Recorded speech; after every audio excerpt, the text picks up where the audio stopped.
Assalamualaikum warahmatullahi wabarakatuh. Pada kesempatan kali ini saya akan melanjutkan dari materi yang sebelumnya. Kalau di pertemuan sebelumnya saya sudah minta kalian semua untuk mulai berpikir kira-kira mau buat kontrak atau perjanjian tentang apa gitu ya. Kali ini sudah di minggu kesekian harusnya kalian sudah menemukan ide. Maka tahapan selanjutnya setelah kita menemui atau kita setelah menemukan kira-kira membuat perjanjian tentang apa, maka bagian pertama setelah bagian titel itu ada pembukaan. Pembukaan ini sebenarnya poin pentingnya adalah untuk mengetahui kapan hak dan kewajiban itu mulai ada gitu ya. Jadi misal isi pembukaan itu berisi kalimat pembuka yang berisi tanggal dibuatnya perjanjian. Hal ini penting saya utarakan karena ini berkaitan dengan kapan sih perjanjian itu dimulai. Artinya ketika perjanjian itu dimulai, saat itulah hak dan kewajiban itu mulai melekat. Makanya perlu ada tanggal, kalau bisa jam pula. Jadi misal di akta notaris seperti di minuta itu malah ada jam sekian, tanggal sekian menghadap di hadapan saya notaris gitu ya. Jadi penting di bagian pembukaan itu untuk mengetahui kapan perjanjian itu dimulai sehingga kapan hak dan kewajiban itu mulai terbentuk secara hukum. Itu isi dari pembukaan. Contohnya variatif ya. Ada di sini misalnya perjanjian jual beli ini dibuat dan ditandatangani pada hari ini gitu ya. Jadi kalau bisa dibuat dan ditandatangani karena kadang dibuat belum tentu ditandatangani. Sedangkan perjanjian dalam bentuk kontrak yang tertulis bentuk sepakatnya para pihak itu dibuktikan dengan ditandatanganinya kontrak. Jadi kalau bisa dibuat dan ditandatangani pada hari gitu. Karena kadang bisa dibuat tapi belum ditandatangani. Sedangkan sah tidaknya itu tergantung kapan dia ditandatangani kan gitu. Oke, lanjut.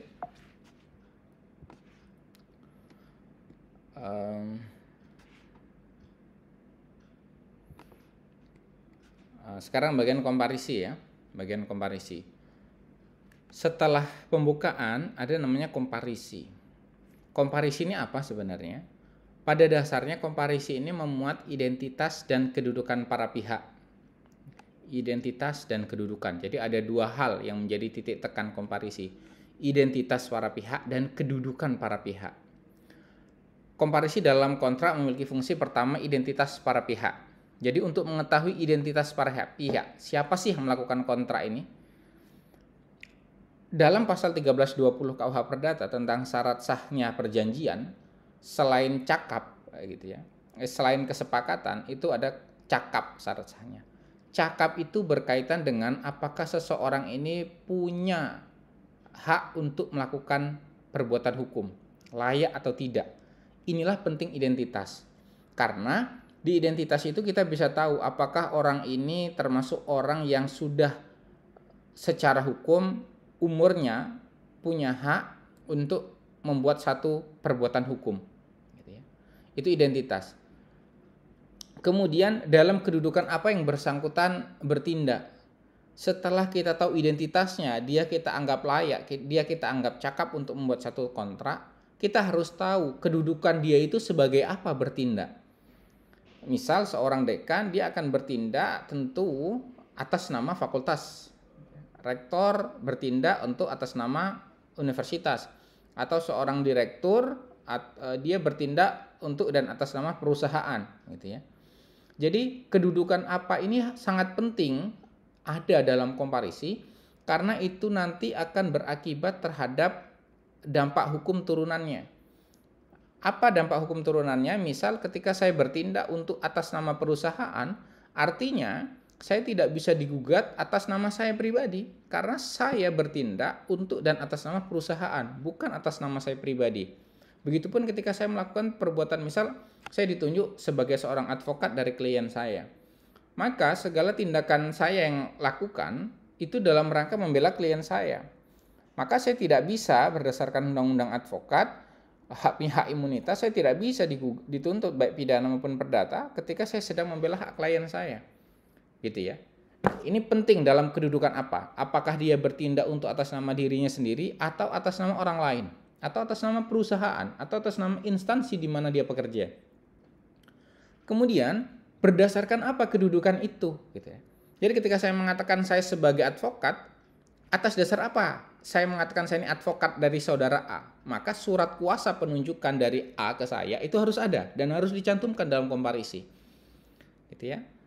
Jadi setelah ada identitas, kedudukan apa yang bersangkutan bertindak dan atas dasar apa, itu semua merupakan indikasi cakap dan berwenangnya seseorang untuk melakukan suatu tindakan hukum yang disebut dalam kontrak. Sehingga itu akan menunjukkan apakah orang itu punya hak untuk melakukan tindakan dalam kontrak atau tidak. Sehingga jangan sampai kita buat kerjasama dengan satu perusahaan tapi yang tanda tangan staf. Punya hak apa staf melakukan perjanjian kerjasama dengan satu perusahaan lain? Kecuali mungkin direksi atau legal office-nya. Pokoknya pihak-pihak yang berdasarkan satu penunjukan atau surat, dia diberikan kewenangan untuk itu sehingga dia punya hak untuk bertindak untuk dan atas nama satu perusahaan atau instansi yang dia wakili. Gitu ya. Ini sangat penting. Kenapa bagian komparisi ini sangat penting? Karena saya pernah katakan bahwa kontrak yang baik itu adalah kontrak yang sah secara hukum. Salah satu syarat sahnya kontrak atau perjanjian dalam pasal 1320 itu selain sepakat adalah cakap. Nah, di bagian komparisi ini adalah kita dapat mengidentifikasi cakap tidaknya seseorang, berwenang tidaknya seseorang, dan kalaupun dia berwenang, atas dasar apa dia berwenang melakukan perbuatan hukum itu. Itu bagian komparisi. Contoh ya, contoh misal. Tuan Denny Indrayana, siapa sih Tuan Denny Indrayana? Lahir di Cakranegara pada 12 September 70. Nah, dari tanggal lahirnya 1970 artinya saat ini dia sudah cukup umur. Karena berdasarkan KUH Perdata kita atau dalam sistem hukum kita, orang dikatakan cakap itu ya orang yang sudah berusia di atas 18-20 tahun ke atas gitu ya. Sehingga ketika umurnya sudah sekian itu sudah cakap secara hukum. Kemudian pekerjaannya apa? Tempat tinggalnya di mana? Tempat tinggal ini juga sangat penting. Kenapa? Tempat tinggal ini nanti akan menentukan jika di kemudian hari ada sengketa, ada hal-hal yang perselisihan dan kemudian mau melakukan gugatan, maka alamat ini penting untuk menentukan di lembaga peradilan mana orang itu akan digugat. Gitu ya. Jadi harus dicantumkan alamat itu. Nah, kemudian ini pemegang kartu tanda penduduk Republik Indonesia dengan NIK sekian. Nah, untuk selanjutnya disebut pihak pertama. Ini contoh dari komparisi. Nah, istilah pihak pertama atau pihak kedua dalam kontrak itu variatif. Tidak selamanya pihak pertama, pihak kedua tidak juga. Tergantung perjanjiannya. Jadi misalnya perjanjiannya hutang piutang, maka untuk selanjutnya disebut apa kreditur, apa debitur gitu ya. Kalau kaitannya dengan perjanjian franchise, ya mungkin satunya franchisor, satu franchisee gitu ya. Tergantung kontraknya. Misal pemegang lisensi, ya lisensor, lisensi gitu ya. Tergantung. Cuman kalau dia kontrak-kontrak yang umum biasanya disebut pihak pertama, pihak kedua gitu ya. Itu. Oke, contoh lain misal. Nih, ini yang saya katakan tadi advokat. Tuan Indra, advokat. Berkantor di Jalan Veteran. Dalam hal ini bertindak untuk dan atas nama Tuan Arif. Di contoh kedua ini tidak ada tanggal lahir. Loh, Pak, kenapa tidak ada tanggal lahir? Dari mana kita bisa tahu dia cakap atau tidak? Itu ada kata advokat. Jadi ketika dia advokat itu pasti cakap secara hukum. Kenapa? Karena syarat untuk ikut ujian advokat itu dia harus sarjana hukum, minimal umur 25 tahun. Jadi kalau dia advokat pasti di atas umur 25 tahun. Dia Tuan Indra. Nah, ketika dia mengatakan dirinya sebagai advokat yang dalam hal ini bertindak untuk dan atas nama Tuan Arif, ingat di sini Tuan Indra bertindak untuk dan atas nama Tuan Arif. Bertempat tinggal di Jalan Sudirman nomor 10 Surabaya berdasarkan surat kuasa tanggal 21 Maret 2006. Ingat, surat kuasa di sini menjadi penting dan harus dicantumkan dalam komparisi untuk mengetahui atas dasar apa.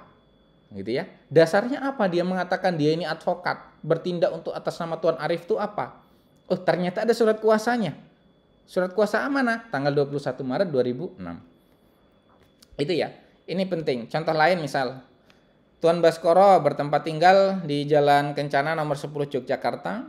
Dalam hal ini bertindak sebagai wali ayahnya. Nah, ini berarti kalau anak-anak itu kan di bawah umur.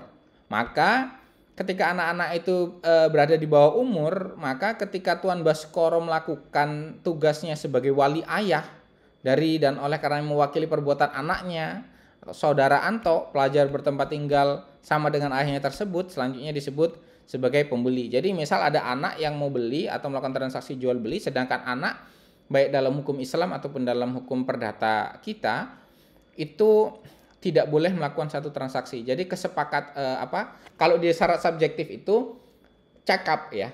Cakap itu termasuk syarat subjektif. Jadi dia anak yang di bawah umur itu boleh melakukan perbuatan hukum sepanjang mendapat restu orang tua atau diwakili orang tua.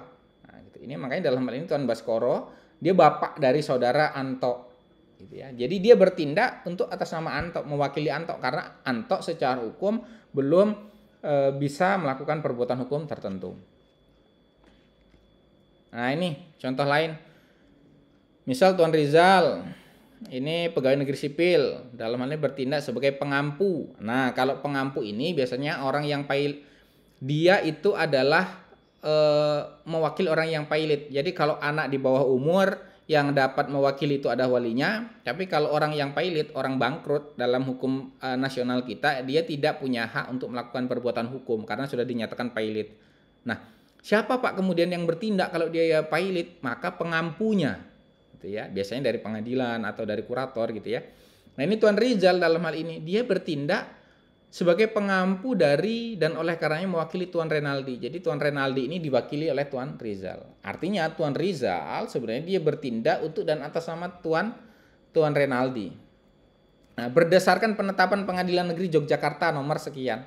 Lagi-lagi harus ada atas dasar apa dia itu bertindak, sehingga tidak boleh sekonyong-konyong misal Tuan Rizal ini mewakili, udah saya saja yang mewakili tanpa ada surat kuasa, tanpa ada surat penunjukan gitu ya. Itu nggak bisa juga. Atau misal contoh lainnya Tuan Abin pengusaha di ini dan oleh karenanya bertindak untuk dan atas nama CV Abin Teknika. Atas dasar apa? Nah, berdasarkan pasal 5 anggaran dasarnya yang dimuat dalam akte nomor sekian. Jadi variatif ya. Cara penunjukan seseorang untuk mewakili satu perusahaan tertentu, satu instansi tertentu itu beda-beda. Ada yang dituangkan dalam anggaran dasar perusahaan, ada yang dituangkan dalam surat tugas atau SK. Kalau misalnya di instansi pemerintah itu ada SK.